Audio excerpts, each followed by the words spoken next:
Anda kembali bersama kami di Top Report. Pemirsa, sebagai negara maritim, Indonesia semestinya sangat mumpuni mengelola wilayah pesisir dan laut. Apalagi Republik ini memiliki garis pantai terpanjang di dunia. Namun kenyataannya jauh dari harapan. Setidaknya polemik ratusan sertifikat HGB di perairan utara Tangerang mengungkap sejumlah persoalan. Lalu benarkah ada pemufakatan jahat untuk mencaplok wilayah laut demi kepentingan bisnis? Atau jangan-jangan areal yang tengah gaduh diperbincangkan ini dahulunya benar merupakan daratan yang kini sudah tenggelam? Berikut laporan Rifki Nafis dan Untung Widodo.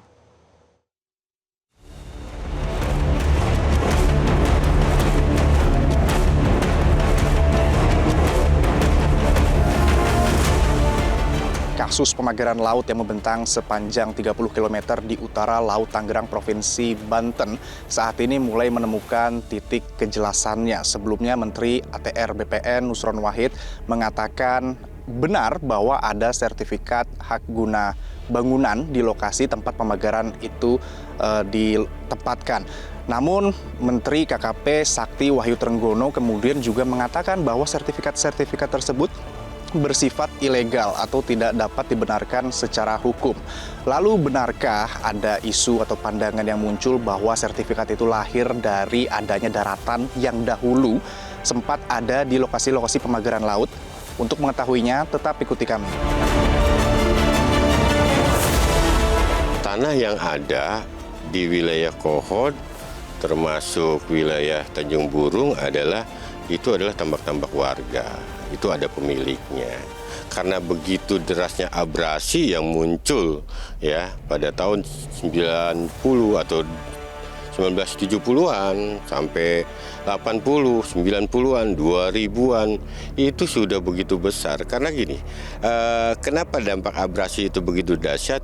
Karena dulu begitu reklamasi Ancol, terus juga wilayah Jakarta Utara dia lakukan pemecah gelombang, lalu bicara Anyer ya kan sudah lakukan pecah gelombang dan mereklamasi, terus juga Cilegon, Serang. Hanya Kabupaten Tangerang yang belum melakukan ya pemecah gelombang untuk mencegah dampak abrasi. Berarti memang terkonfirmasi bahwa di sini dulunya memang merupakan daratan. Pada tahun dan lain-lain. 82 menurut Menteri ATR BPN ini adalah dokumen yang digunakan yang didasari untuk melakukan pemageran laut.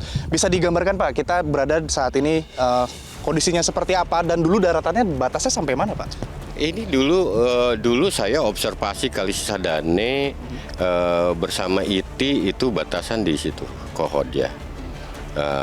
Terus abrasi melanda ya kan, hampir dari dulu hampir 1 kilo sekian sampai terus sekarang sudah sekian puluh tahun ya, 30 sampai 40 tahun ya kalau kita lihat, akhirnya hampir 3 sampai 4 kilometer ya. 3 sampai 4 kilometer. Artinya dahulu ini merupakan daratan. Daratan tambak. Sejarah sertifikat baik hak guna bangunan maupun hak milik di areal pagar laut memang belum dapat dipastikan. Menteri ATR BPN mengatakan baru akan berkoordinasi dengan Badan Informasi Geospasial terkait garis pantai di Desa Kohod. Bisa jadi areal yang memicu kegaduhan ini dahulu merupakan daratan pesisir utara Tangerang dan kini tenggelam akibat abrasi dan pemanasan global. Karena setelah kami cek dokumennya, di dalam proses pengajuan sertifikat tersebut terdapat dokumen-dokumen yang itu terbit tahun 1982. Karena itu kami perlu cek mana batas pantai tahun 82, mana batas pantai tahun 83, 84, 85 sampai batas pantai tahun 2024 dan sampai sekarang. Untuk mengecek keberadaan apakah lokasi yang dimaksud dalam peta bidang tanah yang tertuang di dalam SHGB maupun SHM tanah tersebut berada di bawah di dalam garis pantai atau di luar garis pantai. Kepada media, pakar tata kota Nirwono Yoga menganjurkan Kementerian ATR BPN melihat data foto satelit untuk mengetahui apakah lokasi tersebut berupa daratan yang kemudian tenggelam atau memang sudah laut sejak awal. Fenomena tanah tenggelam ditemukan di perairan Surabaya hingga Sidoarjo, Jawa Timur. Menteri ATR BPN menyatakan, peta kawasan geografis wilayah tersebut pada tahun 1990-an dan sesudahnya menunjukkan ada perubahan bentuk geografis yang semula tambak menjadi laut. Nah, dulu awalnya itu adalah tambak ceritanya. Nah, ini kemudian saya cocokkan dengan peta supaya Bapak paham. Ini tak tunjukin peta before sama after. Nah, ini before-nya memang begini nih. Nah, ini petanya. Belum saya print ini, saya baru dapat ini. Sebelah kanan, Pak. Nah, ini before. Afternya ini afternya. Oh, jadi laut. Sini Pak, Oke. Nih afternya. Oke. Nah, karena itu ini kalau kondisi begini kan ada dua skenario.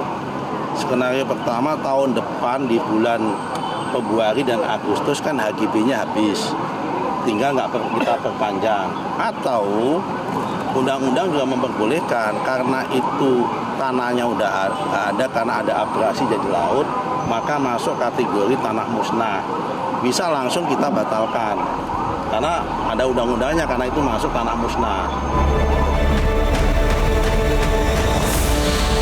Dan itu dia pemirsa hasil penelusuran kami di Desa Kohot yang merupakan salah satu lokasi terlintasnya dari bentangan pagar laut yang berada di Tangerang, Provinsi Banten. Memang diakui oleh tokoh masyarakat setempat bahwa sebelumnya beberapa lokasi yang menjadi tempat pemagaran laut ini merupakan daratan, namun terkena dampak abrasi hingga akhirnya tenggelam.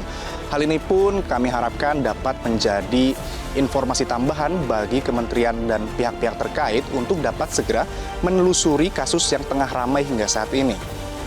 Dan dari Tangerang, Banten, tim Liputan Metro TV melaporkan.